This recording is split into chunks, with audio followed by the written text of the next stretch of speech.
Hello दोस्तों, आपका स्वागत है एनएस क्लासेस में। आज हम करने जा रहे हैं कक्षा 6 और 7 की कार्यपुस्तिका प्रवाह का कार्यपत्रक 2। इसमें हम आज सीखेंगे कि संख्याओं को विस्तार रूप में लिखने की समझ विकसित कर पाना। पहला प्रश्न हम देखते हैं, हमें रिक्त स्थानों की पूर्ति करनी है।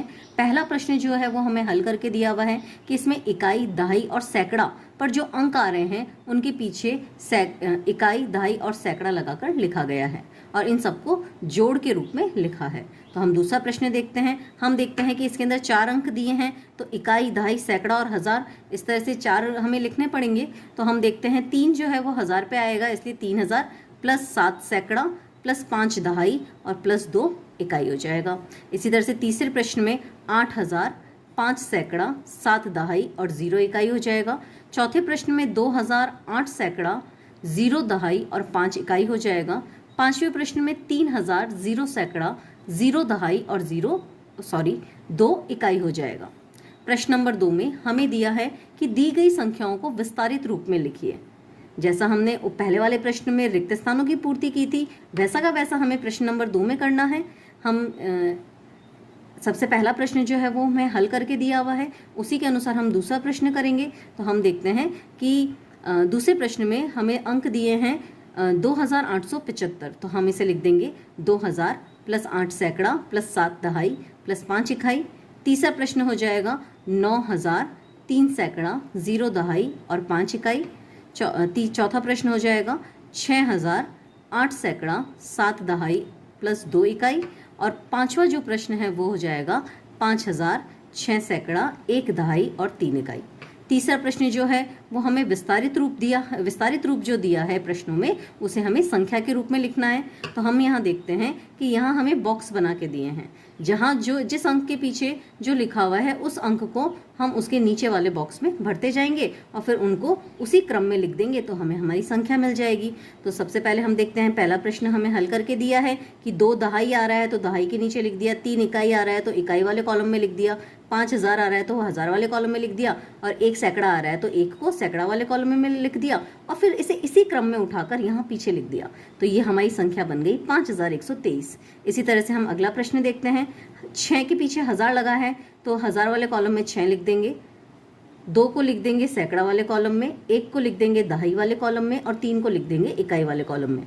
हमारी संख्या बन जाएगी 6213। इसी तरह से तीसरे प्रश्न में 3 को लिखेंगे हजार वाले कॉलम में, 5 को लिखेंगे सैकड़ा वाले कॉलम में, 2 को लिखेंगे इकाई वाले कॉलम में और दहाई वाले कॉलम में लिखेंगे 8।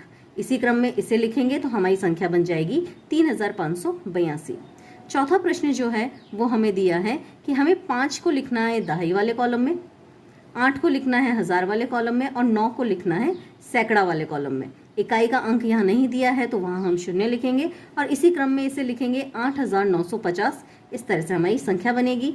पांचवें प्रश्न में 3 सैकड़ा है तो सैकड़ा वाले कॉलम में 3 लिख देंगे, 2 इकाई में 2 लिख देंगे, 7 जो है वो दहाई वाले कॉलम में लिख देंगे और इसमें हजार नहीं दिया है तो हजार की जगह हम 0 लगाएंगे। इस तरह से हमारी संख्या बन जाएगी 372।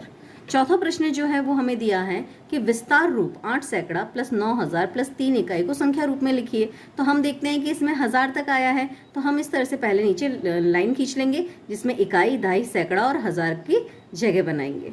ठीक है, अब सबसे पहले इसमें 8 सैकड़ा है तो सैकड़ा के ऊपर 8 लिख दिया, 9000 है तो हजार वाले स्थान पर 9 लिख दिया, 3 इकाई है तो इकाई वाले स्थान पे 3 लिख दिया। अब दहाई इसमें नहीं दिया हुआ है तो दहाई की जगह हम 0 लिखेंगे। इस तरह से ये हमारी नई संख्या बन जाएगी। इसे हम पढ़ेंगे 9803 और ये हमारा द वाला जो ऑप्शन है वो सही हो जाएगा। अब हमें ये संख्या दी हुई है कि संख्या 6502 का विस्तार रूप क्या है। तो हम देखते हैं यहाँ पर 6 जो है वो हजार के स्थान पर है, तो हम इनमें सब में ढूंढेंगे कि 6 जो है वो हजार में कहाँ आ रहा है। तो ये आ रहा है अ में और द में। आगे बढ़ते हैं, 5 जो है वो सैकड़ा स्थान पे आ रहा है तो हम देखते हैं 5 जो है वो सैकड़ा दोनों में आ रहा है और फिर 2 जो है वो इकाई स्थान पे आ रहा है तो यहाँ पर 2 इकाई, लेकिन इस प्रश्न में 2 दहाई के आया है, लेकिन 2 जो है प्रश्न में हमें इकाई के स्थान पे दिया है, इसलिए इसका अ वाला ऑप्शन सही हो जाएगा। यहीं पे हमारा कार्यपत्रक 2 खत्म होता है। आपको ये वीडियो कैसा लगा आप मुझे कमेंट करके ज़रूर बताएं। अगर आपको पसंद आए तो मेरे चैनल को लाइक, सब्सक्राइब और शेयर ज़रूर करें। Thank you.